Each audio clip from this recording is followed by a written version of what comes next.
රජමාවතේ යන විට මහා තලය මැදින් පඬිවරු විටින් විට නැවතී ගියේ තුටින් කාබී පිපාසය සංසිඳ අසල ලින්දෙන් පඬිවිට අම්බලම රැක ගමු එකම සිතින්. අද අපි මේ ඇවිල්ලා ඉන්නේ ඉතා අපූර්ව ස්ථානයකට. මාතලේ නගර ආසන්නයේ කූඹියන්ගොඩ නුදුරු ඉතා සුන්දර පඬිවිට වෙල්යාය තමා මේ. මේ පඬිවිට වෙල්යාය මැද පිහිටි පඬිවිට අම්බලම පැරණි සෙන්කඩගල තමන්කඩුව ගෝකන්න දක්වා වූ රජමාවතේ පිහිටි තවත් ඉතා අපූරු නවාතැන් පොලක්. එදා මේ මාර්ගයේ ඕනතරම් මගියෝ වෙලෙන්දෝ රජවරු ගමන් කරලා ඇති. පඬිවරු විටින් විට මේ මාර්ගයේ ගමන් කරද්දී පඬිවරු විටින් විට නැවතුණු හින්දා පඬිවිට කියලා මේ ප්‍රදේශයේ ග්‍රාම නාමය නිර්මාණය වෙනවා. මේ අම්බලමත් ගල් පාදමක් මස දැවයෙන් නිමවා ඇති ඉතා අපූරු තවත් හෙළ නිර්මාණයක්. දැවමුවා අම්බලම මේ පරිසරයට එක් කරන්නේ ඉතා අපූර්වත්වයක්. පසුකාලීනව අම්බලමට තවත් කොටසක් එකතු කරලා තියෙනවා.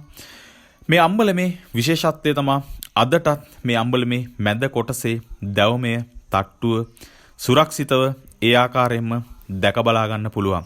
ඒ වගේම අලංකාර කැටයම් කරන ලද පේකඩ එසේම ශක්තිමත් ලී කණු කැටයම් කරන ලද කැණි මඩල අන් අම්බලම් සේම සාම්ප්‍රදායික අම්බලම් සේම එක් ස්ථානයකට කැණි මඩලකට ගොනු කරලා තියෙනවා.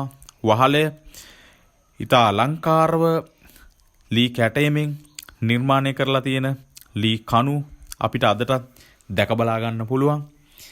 මේ ඉතා අපූර්ව නිර්මාණය දැවමය කණු මේ වගේ වටිනාකම කියා නිම කරන්න බැහැ. ඒ තරම් අපූර්ව නිර්මාණ තමා මේ අම්බලම්.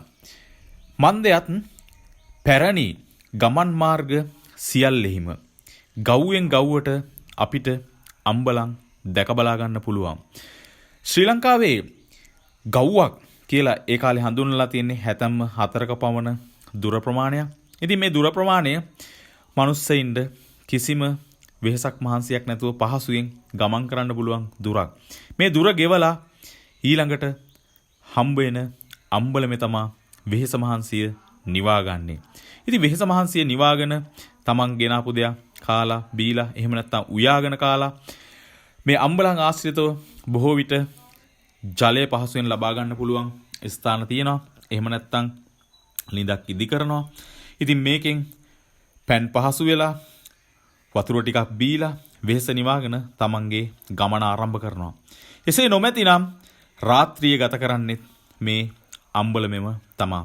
ඉතින් මේ වගේ මගියෝ වෙලෙන්දෝ රජවරු මැති ඇමතිවරු සියලු දෙනාම මේ තැන්වල තමා නවාතැන් අරගෙන තියෙන්නේ ඒ කාලේ. ඉතින් විශේෂයෙන්ම අපේ ජන සාහිත්‍ය ඇතුලේ මේ අම්බලම් පිළිබඳව බොහෝ දේ සඳහන්. අම්බලම් පෝරු පිට සිටිනා ලඳුන්නේ රන්සලන් ලෙසට කෝමර පිට දිලුනේ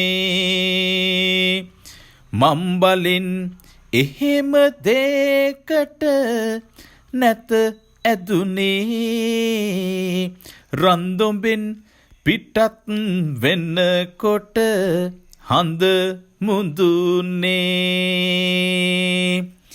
ඉතින් මේ මගතොට තිබ්බු අම්බලම් වල අபிසාරිකාවනුත් ඉඳලා තියෙනවා කියන එක තමා මේ ජන කවියෙන් අපිට ගම්ම්‍ය වෙන්නේ.